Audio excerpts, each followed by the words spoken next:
we can you just imagine lah buat challenge lah untuk ITT 789 ni, Enterprise Security Architecture. So for today kita cuba santai-santai dululah, just intro dengan give the overview pasal course ni lah, ITT 789 Enterprise Security Architecture. Mungkin kalau kita nak cakap pasal in general what is enterprise security architecture ni, dia adalah we can actually in this course lah we can cakap pasal ESA, Enterprise Security Architecture ni is a concept of some of preventive method lah, preventive detective method that control our organisation ataupun enterprise infrastructure lah, macam tu. Nak make sure kita punya organisasi kita selamat lah from any data breach, hackers dan sebagainya. Itu the purpose apa yang kita belajar lah dalam course ni. Jadi dia ada apa method ataupun framework yang kita kena follow lah. So ini kelas santai je, jangan risau. Lepas insyaAllah lah lepas bulan puasa kita start dengan gear 5 lah. So tu nama saya lah, saya boleh share slide and then pun boleh ada my phone number pun ada kat situ, email pun ada and so on. So you all boleh pick up lah case kalau nak contact dan sebagainya. Okay, for attendance dia practice as a simple practice sajalah. You all kena log in to the student portal, username and password, guna UFuture, and then you kena sign attendance lah. So saya based on attendance yang saya set dekat UFuture lah. So kalau you all tak boleh datang tu, just inform lah, macam hari ni ada one of your friend tak boleh datang sebab ada travelling sebagainya, just WhatsApp beritahu kata tak boleh datang. Okay, I accept lah. Okay, tapi praktisnya you all akan log in dekat UFuture. Itu ditulis kalau tak silap saya 15 minute before until 15 minute after the class online lah. You can still lagi allow to sign the attendance lah. Kalau nak sign pukul 7 malam tak boleh lah, macam tu. Okay, in generalnya the assessment untuk kelas ni, untuk 789 ni, dia ada case study, 2 case study. Is orang kata case study ni adalah individual assignment, 2 case study, 20 and 30%. So by next week saya akan share the first case study lah. You all kena submit week 5 macam tu. Ni just kata scheme of work, just a plan je. Tapi in case week 5 tu jatuh pada hari raya contohnya macam tu lah, ataupun ada hal-hal yang lain, so saya consider lah untuk extend dan sebagainya. Tapi basically dia punya macam tu lah, week 5, week 8 test kita akan berada pada week 11. Cuma project report ni is a group assignment, yang lain tu semua is a individual lah. Basically the assessment for this course macam tu lah, ada 2 case study, ada test 1 dan juga ada project report. Okay, textbook ni dia, nak cakap textbook ni dia textbook yang saya pakai lah. Actually dia ada, if you can refer to another textbook boleh, as long as dia still lagi relate dengan enterprise security architecture. So dia punya approach actually almost sama je. Mana-mana textbook pun, cuma mungkin actually model apa yang dia pakai lah. Kalau John Shewood ni dia pakai model SAPSA model untuk security architecture ni. So mungkin model lain dia akan, buku lain mungkin dia akan guna approach model lain lah. Tapi the way cara penceritaan dia lebih kurang sama je. Actually basically you boleh saya rasa yang nombor 2 tu ada free, walaupun lama, tahun 2005, tapi bukunya sangat bagus lah for enterprise security architecture, very detailed. Cuma ada certain teknologi tu dia macam outdated lah, kita kena update knowledge tu. Tapi actually kalau you belajar maths kan, dia buku 50 tahun lepas dengan tahun yang sekarang sama je. Contohnya macam tu lah nak bagi. The way kita belajar maths sama je kan, buku dan konsep dia sama. Tapi nak cakap pasal framework, framework tu sama je, tapi teknologi yang berubah lah macam tu. So untuk di sekarang ni you all boleh, kalau ada you all boleh download lah buku-buku tu from internet as a reference lah. Tapi nak baca rasanya tak tahu ada masa ke tak. So as I mentioned, next week I will give the first case study, individual assignment, 20%. Okay, and then you will 20%, 20 over 100 lah. You will submit by week 5 macam tu. Okay, so hari ni just kita throw the idea, the general idea about enterprise architecture dulu. Okay, so bila kita cakap pasal architecture, for sure lah, dia adalah satu macam blueprint, is a framework macam tu lah. So bila kita tengok enterprise architecture ni, dia adalah is a comprehensive framework. It's a comprehensive framework used to manage and align organization business process. Macam mana, basically kita macam mana bila you dah kerja, you dalam bidang industri, macam mana you nak make sure your organization tu kata smoothly running macam tu. So align organization business process, so for sure is involved dengan information punya information architecture, application architecture, teknologi architecture dan business architecture dekat situ. So part of business kita akan discuss detail lah, bukan detail lah, in detail jugalah after this slide. Setiap architecture yang ada, what is a technology architecture, what is a information architecture, sampailah ke business architecture. So basically you all boleh imagine for enterprise architecture ni is consist 4 main architecture. The lowest architecture is a technology architecture lah. Technology architecture ni dia akan support business architecture. Contohnya kalau tak ada teknologi, tak ada network, tak ada server, tak ada maybe lah kita tak ada firewall, tak ada server dan sebagainya, mungkin business tu nak support business tu susah lah. That's why teknologi tu dia dekat paling the lowest architecture tu is a technology lah. So kita akan go through lah, just brief the idea what is a technology architecture. So technology architecture ni kalau kita tengok, dia ada macam saya cakap lah, dia ada the lowest layer dekat sini. So technology architecture ni dia encompass dengan hardware, software, network and other technology infrastructure required to support the organization operation. So lah, tak kisahlah hardware tu mungkin kalau big company mungkin we need fiber ke, kita kena ada data center kita sendiri ke, what software yang kita adakan, network dan sebagainya. Itulah teknologi architecture actually.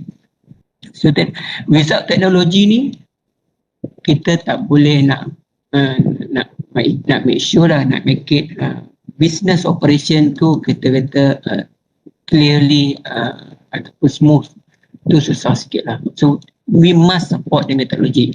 Kalau kecuali kita jaga goreng pisang tepi jalan, jaga tempeyek tu mungkin tak susah lagi lah. Tapi dalam real life kita, for business operation, we need technology architecture lah to support the organization operation.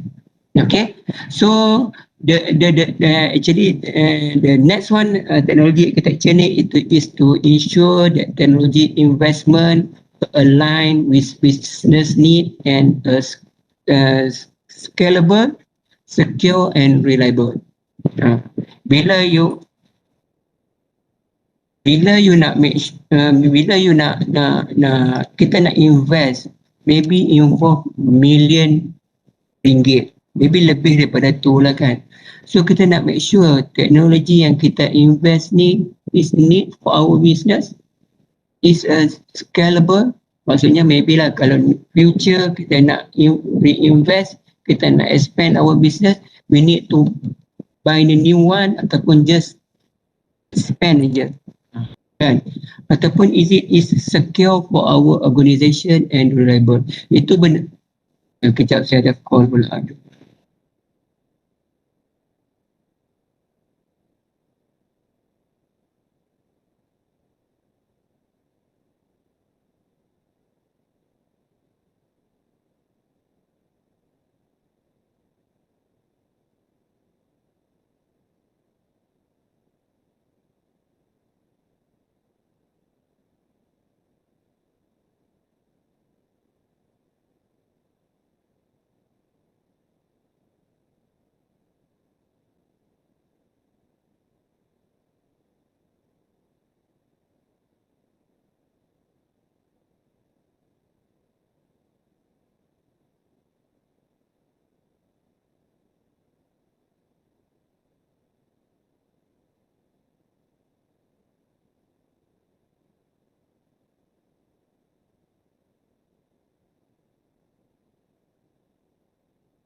Okay, so itulah benda yang pertama lah. Kalau kita nak tahu what is dalam enterprise architecture, the first one, the lowest layernya adalah technology architecture.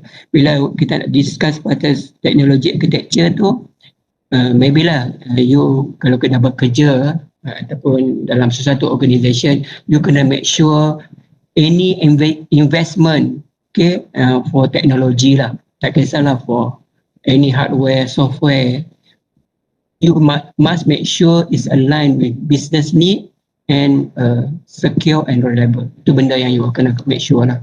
Janganlah you beli satu benda yang benda tu jadi end up jadi macam orang kata gajah putih ataupun white elephant, mereka orang bagi macam tu. Saya pun tak tahu lah. So make sure benda itu is worth to buy. Okay, itu teknologi architecture. So the next one, kalau kita tengok the next layer is application and information architecture, tu dia in the same level lah. Basically bila kita nak cakap pasal application architecture ni, dia specify the organization software application. So certain contohlah kalau dekat UiTM, maybe we need Turnitin, maybe we need Adobe, mungkin we need Microsoft Word. Itu ada specify the organization software application lah. Maybe kalau accounting punya firm, maybe dia ada own software application. So specify the organization software application, their interaction, their alignment with business process, is address issues such as application integration, interoperability and standardization. Standard lah. Standard. Sometimes bila application ni kita kadang-kadang kita develop in-house, ada yang kita memang kita beli, ada yang kita guna yang open source punya. It's okay, mana-mana kategori of application pun tak ada masalah. Sama ada maybe kalau kita memang ada kepakaran, we have a team, maybe kita akan develop based on our kita punya tim kita sendirilah, kita panggil in-house development. Tapi kalau kita tak ada kepakaran, maybe kita beli yang dah ada, proprietary ke open source ke, is okay lah. So kita kena make sure few thing lah bila kita nak guna application architecture ni. Kalau part security tu, kita kena make sure application tu secure lah, they are free from any bugs. Itulah sebenarnya bila cakap application ni, dia benda yang paling the most critical attack adalah SQL injection through application. Itu memang benda yang paling serius lah. So we must make sure yang application yang we use tu memang almost safe. Itu benda yang pertama lah. So as a security engineer, security analyst, you must make sure lah application tu is secure. Okay, so the next one is information architecture is define the organization data asset including data model, information flow, data storage mechanism. Ini lebih kepada how to protect data breach ataupun kadang-kadang flow information tu dan sebagainya. Itu nanti kita tengok, kita just through ada a few thing lah. Nanti saya tunjuklah kes-kes yang berlaku dalam data breach yang kata yang current lah. So define the organization data asset based on information ni. Lebih kita refer bila ada application, for sure dia ada data lah. Sebab tu application and information tu dia at same level lah. Bila ada application, we use application and then we store the information. The information tu lah yang kita panggil dalam kategori information architecture, the flow of data, the flow of process, storage mechanism, we call as information architecture. So the last one yang paling atas lah dalam enterprise architecture ni adalah business architecture. Actually business architecture ni dia describe the organization business strategy, proses, goal and KPI lah. So for sure lah dalam kelas ni kita tak fokus dekat business architecture tu, sebab kita bukan from business background, dan kita kelas ni pun just fokus on for security enterprise architecture. That's why for business architecture ni itu part student business lah yang akan study, nak meet dia punya business strategi dia tu macam mana nak buat advertisement, mungkinlah nak rebrand logo ke, nak nak upgrade quality ke dan sebagainya. Itu not our part lah. So kita memang telah dilahirkan berada dalam bidang in IT ataupun dalam bidang computing. So the focus of our job on application architecture, information architecture and technology architecture. Itu je. Dan the rest tu kita biar orang lain uruskan. Okay, saya rasa so far lah you all dah have actually you dah ada idea actually what is enterprise architecture, apa yang kita nak discuss dalam kelas ni lah. So you all boleh imagine lah bila kita nak go through chapter by chapter every week kan. So at least you all boleh for the first class ni you all boleh imagine actually apa yang saya akan belajar, apa yang saya akan touch dalam kelas ni lah. Sebenarnya dia bukan is not a technical subject. Maybe lah kalau you compare dengan subjek forensik ke ataupun another subject, maybe lah more on technical. Tapi dalam sesuatu program, curriculum development, dia tak boleh semua is technical. Saya rasa at this level ni maksudnya bila you keluar dengan Master of Cyber Security and Digital Forensic, you graduate daripada this program, you tak involve sangat part of technical. So maybe you akan ada high rank sikit and maybe lah as orang kata head of department ke, maybe as a manager, more on management lah. So Course ni lebih kepada situlah. Give you idea, kalau you nak bekerja sebagai as a big boss sikit lah, kata head of department, kalau lah your staff nak propose sesuatu project, you tahu apa is it project tu worth worth to buy lah, macam tu. So in generalnya you order boleh imagine, boleh define ataupun boleh agaklah what is enterprise architecture. So course ni adalah enterprise security architecture, ataupun basically saya cuba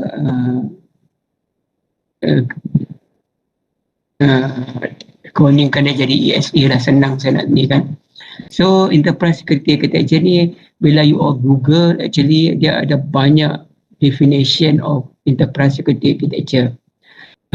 So kalau the first definition tu, okay, enterprise security architecture is a framework. Macam saya cakap mula tadi lah, architecture ni we can imagine a framework, blueprint, itu model, itu adalah architecture. So enterprise security architecture ni is a framework for developing risk-driven enterprise information security and information insurance architecture for delivering security infrastructure solution that support critical business initiative. Itu kita kata definition yang pertama lah. Sorry lah, bulan-bulan puasa ni petang-petang tu the idea nak datang tu dia macam slow sikit, kurang spark punya. Okay, so tu you all pun ada pengalaman yang sama saya rasa. So itulah the first definition of security, enterprise security architecture lah. So you all boleh imagine lah, dia adalah satu framework just fokus untuk kita nak make sure lah, ataupun kat sini dia cakap risk driven enterprise information security and information insurance architecture and for delivering security infrastructure solution that support business operation atau business initiative lah, boleh. Sama ada critical or not critical business initiative tu tak penting lah. The most important thing is a support business operation. Itu yang pertama. Yang kedua, saya suka yang kedua. Okay.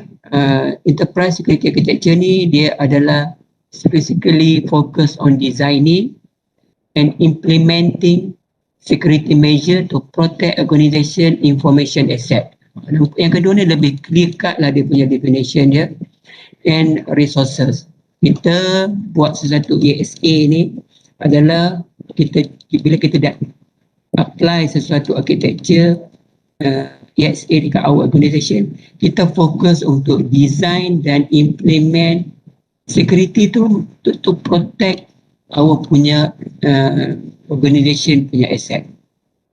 Asset ni tak kisahlah sama ada dalam bentuk hardware ke, dalam bentuk software ke, data pun asset juga kan. Banyaklah asset ni is general lah. Okay.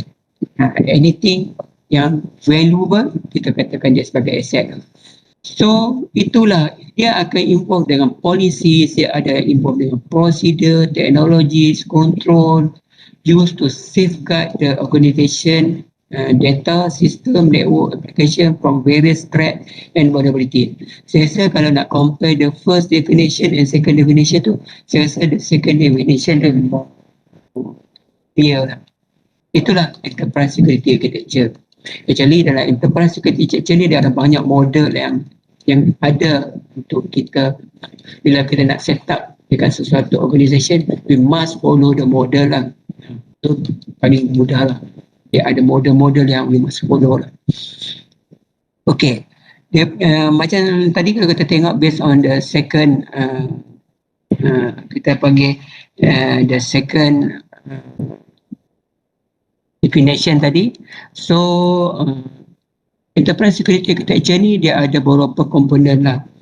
Actually komponen ni dia lebih daripada ni lagi sebenarnya. Kalau cakap pasal komponen ni, dia komponen tu lebih, maksudnya bukan takat 9 tapi saya cuba pick up yang saya rasa yang kata yang prominent lah, 9. Jadi kalau kita tengok certain buku atau ada buku lah, you pergi dekat ChatGPT pun, you type key component of enterprise security architecture, mungkin siapa nak tanya Pak Pro? Saya nak tanya, maksudnya kalau nak tahu dekat company kita ada follow ESA ni, maksudnya kena tengok each component ni kan, ke each component ni tak compulsory untuk follow? Tak compulsory. Okay. Dia macam ni, okay, good question lah. Betul-betul ni kalau tanya tu saya okay sikit kan. Kalau tak tanya tu boleh bercakap seorang tu. Yes. Okay. Actually, saya nak cakap in general lah. In general, practice-nya, any organisation tu dia tak mana-mana organisation dia tak follow certain model lah. Dia security ni dia lebih kepada ad hoc tau. Dia ada risk management, dia ada network security, dia ada security policy. Maybe lah dia tak ada compliance and regulatory, tak ada pun kat company dia. Dia tak follow model pun, kan, apa-apa model pun tak boleh. Maybe dia ada tapi bab encryption and data protection dia tak ada pun, kan. Tapi nak cakap in generalnya ESA tu dia involve banyak komponen lah, and then ni adalah komponen-komponen yang saya rasa penting lah dalam ESA. For sure lah, setiap company dia mesti ada risk management lah. So saya dekat sini tak adalah nak explain detail, adakah saya beritahu? Tak adalah nak explain detail what is a risk management. Risk management dia ada proses-proses dia kan, dengan risk mitigation dan sebagainya. Itu benda yang kita akan discuss in the next chapter lah. Okay. Sama juga pasal security policy and standard. Each company ataupun each organization must have security policy. At least lah polisi for password ke, kan. Mesti dia ada security policy dia. Tapi kalau tak ada tu, memang anything happen dekat your organization tu, kita tak ada satu benda yang we can refer. Tak ada polisi apa-apa, kan. Contoh sekarang ni kita mostly lah company allow BYOD. Kita kata BYOD, okay. So akan guna bawa laptop daripada rumah. Sebenarnya data dekat office tu is sensitif juga sebenarnya, kan. So macam mana you nak ada satu polisi kontrol menggunakan BYOD ni, satu benda yang kena ada dekat any organisation lah. So ini ada benda-benda komponen lah. Macam Pak Guru cakap tadi, adakah all these komponen mandatory dalam satu ESA atau dia adalah satu benda yang depend lah dekat your organisation. Mungkin organisation tu ada 1-2 je komponennya, komponen yang lain tak. Okay. So these are komponen lah. Kita start dengan risk management, security policy, security architecture, access control, network security, security monitoring and incident response. Mungkinlah kalau medium company mungkin dia tak ada security monitoring and incident response pun. Bila berlaku je ini, Azhar. Just nak tanya, business continuity management and disaster recovery tu normally under mana punya kategori Doktor? Kejap lagi saya sambung. Bagus soalan. Sebab dalam slide ni pun ada juga pasal PCM dengan disaster recovery plan kan. Yes. You mention about disaster recovery plan kan tadi kan? Yes. Tu lagi saya sambung. Okay. Bagus. Thank you. Advance ni dia orang ni penat lah ni ramai. Agak-agak you all kan. Dia ada di bawah mana? Daripada kita cakap pasal tadi saya Azhar aku tanya pasal disaster recovery plan. Agak-agak kan disaster recovery plan ni dia jatuh dalam this component ke ataupun dia tak dimasuk dalam this component ke? Saya nak tanya. Kalau tengok dalam ni lah incident response tu. Incident response. Ha. Kalau yang lain, Masuk Risk management. dalam bawah risk management. Yes. Oh, Under risk management. Risk management. risk management, mana satu ni? Risk management. Azmi, risk management. Kalau ikut yang first rasa, risk management. Oh, ada yang kata risk management. Ada yang kata kalau Zul tu saya kenal dia. Sebab tu saya panggil dia nama dia, janganlah cemburu pula Zul tu. Dia hidup dia dekat UiTM je. Pusing hari-hari jumpa dia. Saya pun penat dengan keadaan dia. Mau nak tidur tengah hari pun dia ketuk balik kan. Tak apa lah. Ada yang kata bahawa risk management, actually dia di bawah risk management. Kita daripada nanti kita sembang lah, okay? Jadi dia di bawah risk lah. Anything happen, kita dah ada plan what next to do lah, kan macam tu. Itu risk. Di bawah risk tu kita dah list kan, bila berlaku contohnya ransomware attack, apa yang kita akan buat, the next step tu apa yang kita buat. Itulah kita panggil disaster recovery plan tadi tu kan, di bawah dalam risk management lah. Tapi dia dah detailkan. Kalau yang soalan yang ditanya tu, dia dah agak, Azhar tanya tu dah ada detail dalam each component ni. Tapi basically itulah komponen yang ada lah. Bukan macam saya cakap lah, dia bukan 9, actually lebih. Saya ingat berbelas-belas komponen yang ada, tapi saya pilih yang 9 yang saya rasa more prominent lah. Okay, menjawablah soalan tadi. Maksudnya dia bukan bawa incident response. So bila berlaku sesuatu insiden, contohlah berlaku saya cakap tadi ransomware attack. Bila berlaku ransomware attack, benda tu apa the next step yang kita nak buat tu, kita dah list ataupun kita dah ada step tu dalam risk management yang kita nak buat. Jadi dalam risk management pun very complicated. Dia ada risk mitigation, risk assessment, risk pada 3 type of risk dalam tu. Nanti kita akan tengok lah. Okay. So ni just nak throw the idea lagi. Enterprise architecture ni dia adalah part of enterprise architecture. Kalau kita tengok, dia memang dalam part of enterprise architecture tu lah. Focus on information security. Kita lebih fokus on information security lah kalau enterprise security architecture ni. Kita tak tengok lah part pasal business ke. Kalau kita cakap tadi pasal teknologi, teknologi tu maybe kita akan fokus on security part lah. Mungkin IDS ke, IPS ke, firewall ke. Kalau kita boleh, jadi dia tak boleh nak asingkan sangatlah teknologi dengan security tu. Dia almost, bila kita beli sesuatu server, kita kena make sure server tu bila kita configure, make sure computer tu, server tu secure lah, macam tu. Teknologi and information security tu dia memang bundle lah, dia mesti bundle or dia come together gitu. Okay. So enterprise security architecture ni is a process used to keep people, data and technology safe. Itu dia punya orang kata significant why we using enterprise security architecture lah. So kalau tengok yang lain ni, ESA ni, enterprise security architecture, dia is a common lah practice untuk financial institution ni, is a common practice lah. Saya rasa bukan financial institution je lah. Saya rasa semua lah. Sebab most of organisation yang, institution yang ada ni sekarang ni, dia memang melibatkan, involve dengan data tau. Data travelling.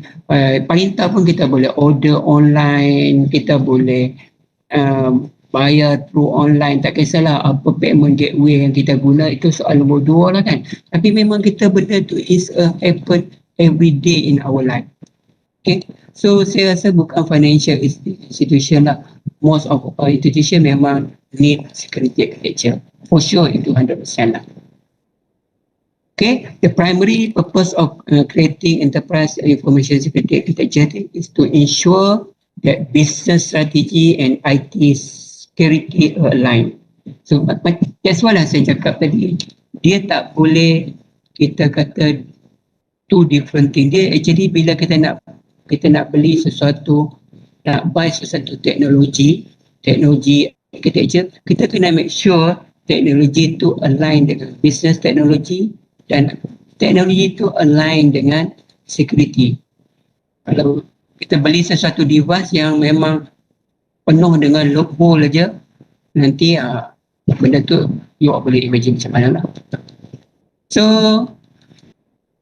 seterusnya lah, you all kalau nak tanya, you all boleh angkat tangan je. Saya sangat suka je. Hari ni firstly kita just enjoy. Mungkin lagi dalam 4 school 1 jam je kelas for today lah. Next week kita akan start dengan chapter 1 teori lah. Okay, for enterprise security architecture ni, dia some of business required attribute availability, customer privacy and accuracy. Ini benda 3, sometimes kalau kita belajar dalam network security, dia panggil CIA triad tu dipanggil. Tapi untuk business ni samalah, actually benda yang sama je. Availability, system need to be available to customer at all time lah, maksudnya 24/7 lah. Kalau you all ada business, airline business, kalau lah dia hanya available sampai pukul 10 malam je, agak susah tak? So in terms of availability tu, you kena make sure lah type of business yang apa yang kita nak buat. I think macam business, airline system, Shopee pukul 5 pagi pun still lagi kita boleh order lah barang kan, Lazada ke. Tapi maybe for banking sector, dia close at 12 AM lah. Mungkin ada reason why pukul 12 dia tutup. Saya pun tak salah, mungkin for certain purpose, for update dan sebagainya, dia tutup lah pukul 12. Ni nak cakap pasal availability system tu need to be available. So maybe lah certain system maybe 24/7 lah dia punya availability tu. Customer privacy. So kita must make sure customer privacy need to be secure lah. Dan janganlah tiba-tiba data kita dijual kepada third party yang lain. Tapi ini saya nak throw the idea lah. Mungkin you all pun ada kerja dalam bidang telco dekat sini. Saya dapat info lah daripada kawan yang kerja telco. Walaupun saya ni customer, contohlah customer DG. Data DG saya akan dijual kepada Telkom dan juga Maxis. Saya tak tahu betul ke tak betul, kawan saya cerita. Saya betul ke? Betul, dia kata data tu memang dijual je. Saya kata, mungkin lah kot. Saya tak tahu sebab saya tak kerja kat situ. Kalau you all ada info, you all boleh share dengan saya lah. Customer privacy need to be secure. Kita tak boleh nak release data kan sewenang-wenangnya lah. Okay. So accuracy, customer and company information must be accurate. Janganlah kita tiba-tiba ada duit dalam bank RM100, cek ada RM10 je. Macam tu lah. Itu yang accuracy lah. The simple example lah nak bagi dekat you all macam tu lah. Maybe contohnya as a student, you all dapat 3.9, contoh for example lah, macam Zul dia 3.9, 3.8 je last sem kan. Tiba-tiba dia pergi check dalam SIM ke apa tak tahu lah, student pelajar punya 2.8 lah jadilah. Kan, tentulah income of accuracy tu tak ada lah kat situ kan. So mungkin ada sistem bug dekat sistem tu, tiba-tiba tukar daripada 3.9 jadi 2.8.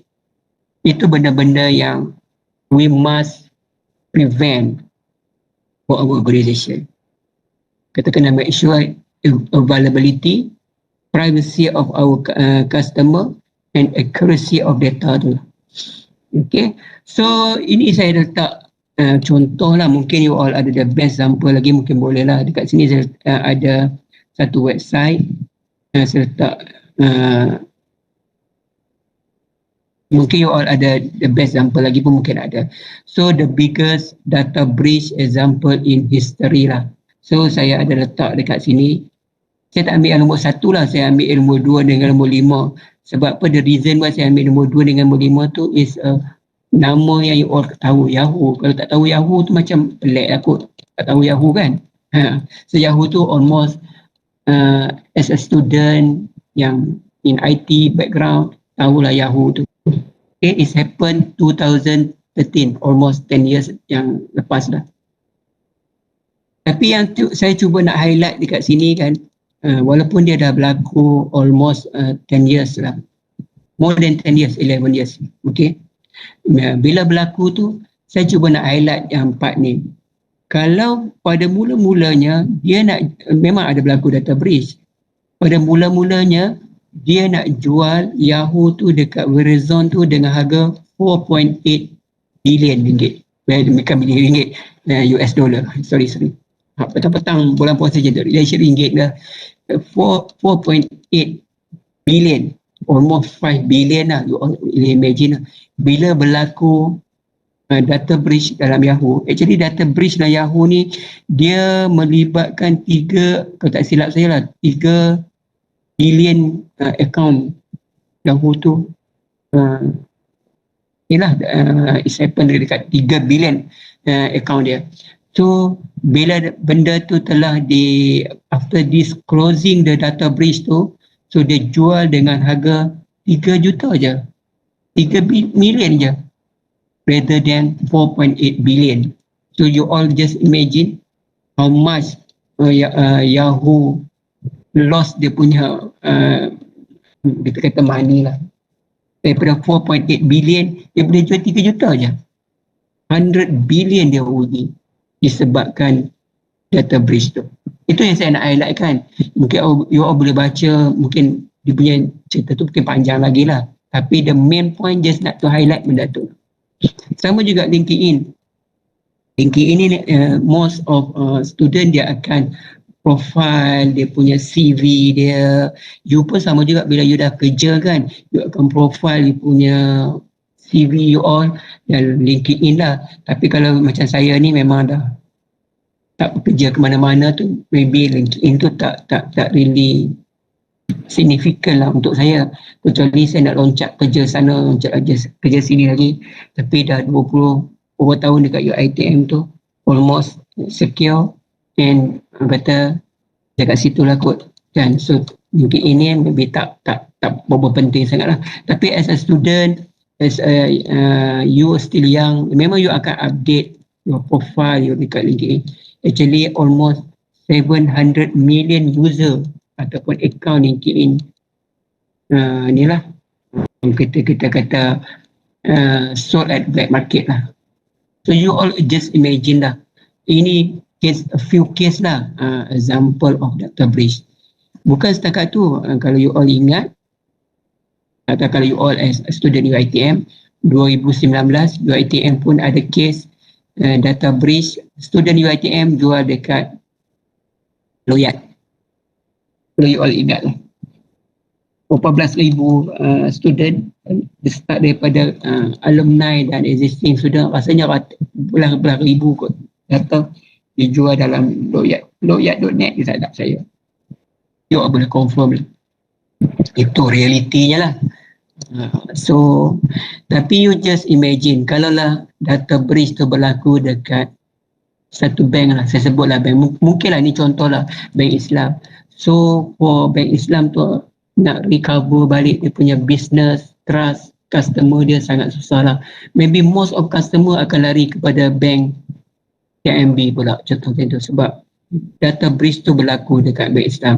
So mungkin it take bukan 2 or 3 years lah untuk dia build a repo balik. Mungkin maybe take 4, 5, 10 years macam tu untuk build a repo balik. Contoh lah macam tu bank Islam. Contohnya bank lah kat sektor yang kata critical as a banking, dia memang kena make sure data tu memang 100% secure lah.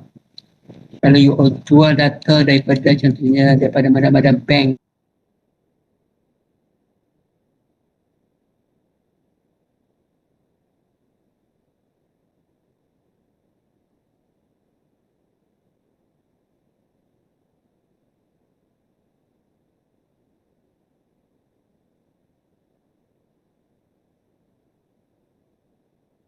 proper disaster recovery plan for all applications. Doktor, tadi ada mute sekejap lah.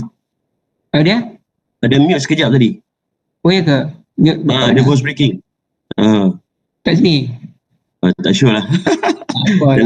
Dalam setengah minit lah, setengah minit. Setengah minit. Oh ya ke? Saya tadi dah, saya geram dengan internet orang saya ni, Maxis. Asyik tak okey je. Geram betul. Saya tak tahu lah saya pakai Maxis ke saya pakai saya punya pakai data mobile data saya. So some of business risk ni kita boleh include lah. Include not having a proper disaster recovery plan for application lah. Bukan actually for application, disaster recovery plan lah. Cakap for application tu more specific sangat. Kita cakap tadi, so disaster recovery plan tu duduk dalam risk management tadi.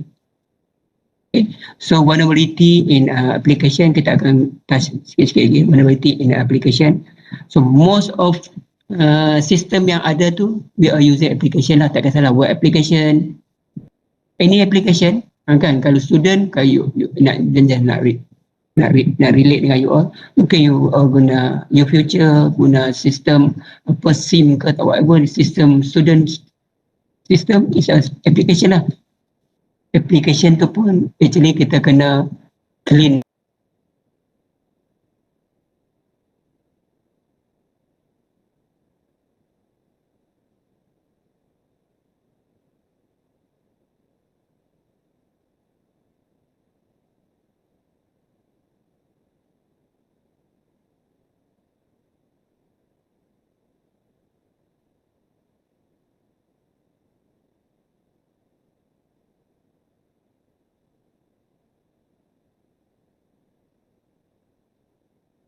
Doktor, halo?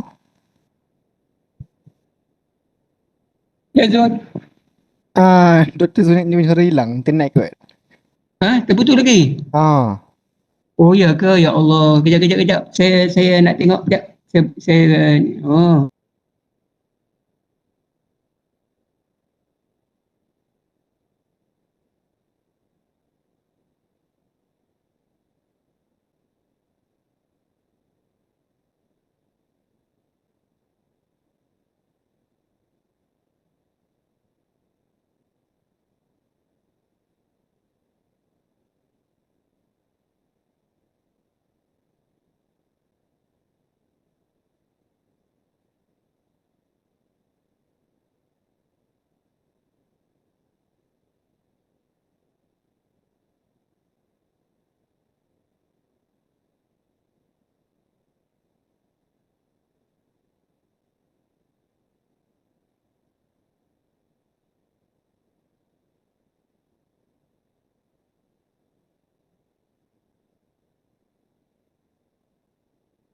Okay, dengar tak Zul?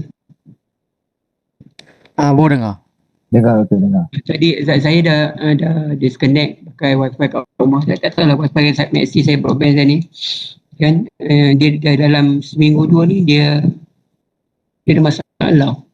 Jadi okey.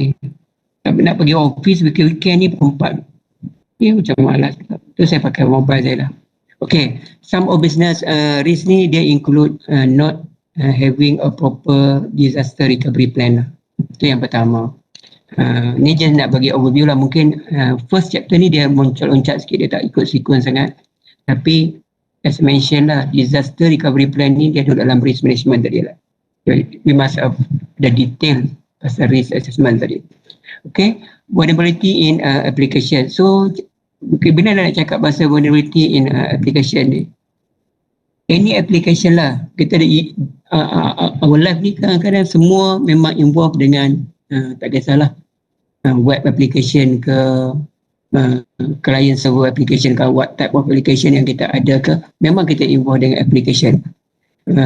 Kalau as a student you have kita ada application sendirilah, tak sure lah, maybe you future maybe tak tahulah SIM ke student portal dan sebagainya. It's an application lah, and then we must make sure bukan setakat firewall je kena okey, tapi application yang we develop tu must secure, free from any source code tu must clean lah. So, source code tu must clean. That's why dia ada teknik macam mana nak cleankan source code tu. Dia ada static methodnya, dia ada dynamic methodnya. Nak make sure application tu itself is free. Bukan kita, kalau lah kita nak make sure our organisation secure tu, kita beli 5 firewall letak kat depan tu, belum tentu secure juga sebenarnya. Kalau application yang kita ada tu memang penuh dengan dia punya loophole lah, macam tu. Lack of segregation of duties, not payment card industry ataupun PCI DSS compliance ni, ini more on Shopee ke Lazada ke bila nak buat business transaction lah. So kita pergi yang pertama, disaster recovery plan. Disaster recovery plan ni is a documented. Tu yang kita cakap tadi, dia adalah dia satu benda yang kita dokumenkan. Kita structuredkan approach and then describe how organisation can quickly resume work after unplanned incident. Contohlah, berlaku kebakaran dekat data center UiTM, for example. Itu satu benda yang kita kata yang physical, unplanned punya. So kita boleh imagine ke akan berlaku satu kebakaran dekat data center UiTM? Tak boleh imagine kan? Dalam tu memang semua data ada dekat dalam tu. UiTM dia tak go to cloud tu. Dia mesti lagi ada data center dia. So you just imagine, kalau lah 5 hari operation tak jalan UiTM, jam UiTM. So dia mesti ada backup plan, dan for sure dah ada backup plan lah. Dia ada backup data tu dekat Cyberjaya. Mungkinlah after 1 hours dia boleh up balik network UiTM. Itu kita panggil is a structured approach lah. Satu is documented, benda yang dah ada. Anything happen, ataupun lah kalau nak cakap itu is a kebakaran. Kalau berlaku ransomware kalau kita biar, kalau kita tak shutdown kita punya network, dia lagilah, dia akan attack the whole network kita lah. So maybe kita kena cut down kita punya network. So what the next step yang kita kena buat? Itulah disaster recovery plan lah. Tak kisahlah banjir ke, earthquake ke, bakar ke, ransomware ke, apa, worm ke dan sebagainya. We must have a plan. Itu yang pertamanya. Okay, DRP is a essential part of business continuity plan. Kalau tak ada DRP ni, of business continuity plan macam Azhar cakap tadi, memang kita if anything happen, kita akan bungkus macam tu je. Tak nak buat apa. Masing-masing duduk tengok, mungkin pergi kedai mamak, minum teh tarik, balik macam tu. Technician pun tak tahu nak buat apa. SA pun tak tahu nak buat apa. Because kita tak ada BCB dekat situ. Kan? Kita tak ada satu benda yang documented apa next step yang kita kena buat. That's why kelas ni, dia adalah akan train you all aware dengan benda-benda macam tu. As a manager, as a head of department, you kena make sure bila you as a head of department, you kena check, is it you have DRP, disaster recovery plan dekat company tu? Kalau tak ada, you kena buat lah. You kena form team untuk buat. Itu nak beritahu. Okay. Sebab DRP ni is orang kata the most important part of business continuity plan. Kalau tak ada, tak jalan. Kalau lah berlaku kebakaran contohnya, dan kita pun tak ada disaster recovery plan, so what next to do tu kita memang tak tahu. Technician pun tak tahu, manager lagi lah tak tahu sebab dia bukan orang IT kan. Yang bahagian IT pun tak tahu, kita tak pernah buat benda ni tu, kita unexpected benda tu lah. So DRP aim to help organisation resolve data loss, recover system functionality so that it can perform in aftermath of an incident, if any incident berlaku lah. Okay. Even if it operate at minimal level, paling busuk pun kan, kita kata dalam bahasa kasarnya, paling busuk pun dia jalan juga. Macam tu, paling busuk lah macam tu nak cakap. So kita tengoklah, ini contoh. Kita cakap pandai kan, kita cakap pandai, in realitinya kalau kita tengok Ogos 2019 KLA network disruption. Ini bukan ada attack pun.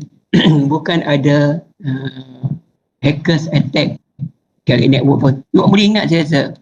Ini ambil nak pergi, contohlah nak pergi KLA, nak pergi Alostar pun ambil masa dia dekat separuh hari nak boarding. Semua buat manual. Dia punya network dia semua down. Ini bukan ada attack, tapi disebabkan satu je. Dia punya, kalau tak silap saya lah, kalau salah, dia mungkin kerja dekat situ, mungkin tahu lebih tahu ke. Dia punya device dia kat situ semua dah obsolete, outdated. Sampai satu masa patutnya dah tukar, dah belas-belas tahun kan. Tapi kita tak pernah cuba nak tukar, dan kita tak pernah ada take action nak tukar pun. Still lagi duk working, okey lah, continue sampai dia semua down habis. Semua dia panggil, you boleh Google lah, KLA network disruption 2019. Ini adalah satu orang kata bad impact and reputation dekat Malaysia punya. Barulah kelang kabut nak order switches, router balik semua sebab lebih lah. Tapi disebabkan government involved, so immediately benda tu adalah barangnya. Kalau company order, mungkin tunggu queue sebulan baru sampai. Tapi disebabkan government involvement kat situ, so the next day nya, a few hours nya sampai lah. Tapi nak configure, nak pasang balik, take time juga. To install, to configure and sekarang tu akan take time juga. Itulah. Sebab because of BRP ni. Okay, sepatutnya kita dah dalam tu, kita dah tahu berapa lama patutnya after 10 years kita should be slowly replace lah our device, tapi tak tukar. So vulnerability application, saya cakap tadi pasal vulnerability application kan, vulnerability application. So di antara vulnerability application ni ada banyak lah. So just dekat sini antara benda yang kata top 10 lah, you all boleh Google dekat OWASP semua ada. Cross-site scripting, SQL injection, ADP injection, cross-site request forgery dan sebagainya. Itu dia antara vulnerability application yang ada lah. So walaupun kita dah ada orang kata in term of infra lah, kita memang dah secure lah. Kita ada good firewall, kita ada, tak tahulah, kita ada CM-nya, IPS-nya, everything dah secure lah. Tapi in case lah, kalau lah application yang kita develop tu memang penuh dengan loophole, sama juga, end up-nya sama juga. Sebab orang akan access sistem tu kan, access application tu kan. Itulah realitinya. Tu tak make sure secure tu, kita kena tengok from, dia bukan tengok on horizontal je lah, tapi on horizontal, on kita kena tengok everything lah untuk make sure organization tu secure. So the next one, ini lack of segregation of duties. Ini kita cuba elakkan lah by not implementing segregation of duty of you putting the company at risk. Maksudnya orang yang sama je, dia buat tender, dia luluskan tender, dia yang buat bayaran. For example macam tu lah. For example, the employees who prepare check should not the same person who sign that check. The person who is responsible for creating a vendor shouldn't be a same person who pay that vendor. Tapi dalam Malaysia ni susah nak cakap lah. In realitinya kan, ini bukan politik lah. Kalau dulu pernah dengar satu ceramah Mak Sabu lah, ada selalu keluar dekat TikTok dan sebagainya. Najib macam tu kan, dia pun tahu kan buat tu. Tapi sekarang pun dia pun benda yang sama lah, dan menteri yang sama, menteri keuangan yang sama. Sepatutnya benda tu tak boleh berlaku. Lack of segregation, kita bukan nak cakap pasal politik kita nak cakap pasal lack of segregation, benda tu tak sepatutnya berlaku. Dia is a prime minister and you are the same is a menteri keuangan. Imagine, benda tu patutnya untuk kita mesti hadkan maksimum power tu, kita mesti hadkan dalam everything, dalam every single thing. Dalam bos, kalau lah you pergi kerja dekat satu company, you as a dilantik sebagai manager, you propose satu tender, you beli sendiri, you yang cari company mana yang you nak, you hire sendiri without involvement any third party ke ataupun komiti ke, itu memang masalah. Okay? Biasalah you akan cari company, biasalah dalam ni you dah satu kelas dulu dengan Zul. Contohnya lah, Fakrul dia nak beli ada satu barang, Zul ada company. Saya mak Zul, tak supply kat macam ni lah. Alah, nanti belanja lah kau pergi Hak Nyai makan pulut durian kat sana, contoh macam tu. Itu benda yang tak boleh lah. In reality-nya, walaupun kita cakapkan, tapi in term of implementation would be susah. Tapi in organisation you have power, so make sure the segregation of duty tu mesti ada. Jangan orang yang sama lah. So by not implementing segregation of duty, you are putting the company at risk lah. Bukan company, nation pun at risk juga kalau macam tu. So you kena make sure lah benda tu. Jangan orang yang sama buat proposal, orang yang sama, the same person approve the proposal, the same person yang hire vendor and the same person pay for the vendor. Itu memang masalah. You just boleh imagine. So the last one, bila kita nak cakap tadi, okay, so ini taklah involve dengan kita sangat, maksudnya as a end user, tapi dia lebih kepada Payment Card Industry Data Security Standard, PCI DSS lah. So benda ni kena follow the standard lah. Okay, ini dia adalah satu created by Visa, Mastercard, American Express.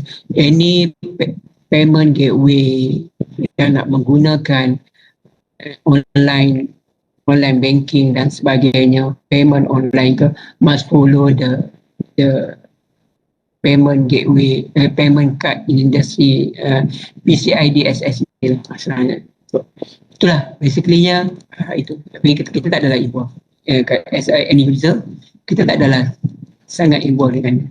So itu aja for today lah. For today, untuk kelas hari ni. Just throw the idea je, bukan tak masuk lagi chapter 1 pun. You all jangan kata saya dah mengajar chapter 1, belum. This chapter just introduction for ITT 7, 8, 9 Enterprise Security Architecture. Nak highlight assessment kita ada 4 assessment, 2 case study, 1 test, 1 final project. Okay, case study is an individual, project is a group assignment. Okay, what is a textbook? Lepas itu just throw the idea, what is a enterprise architecture, and then what is a enterprise security architecture. That's dah. Dah habis kelas ni, dalam 1 jam lebih ni, you all boleh imagine lah. Actually, apa itu ESA, what is a enterprise security architecture. Dia ada banyak komponen dalam enterprise security architecture. Dia ada risk management, dia ada polisinya, dia ada, you all jangan imagine kita akan mengajar risk management detailnya. risk management tu satu course lah, satu sem aja untuk risk management yang sangat detail. Tapi kita akan touch lah in general apa yang ada dalam risk management, how to evaluate risk dan sebagainya itu adalah. Tapi for detailnya risk management tu memang sepatutnya satu sem aja.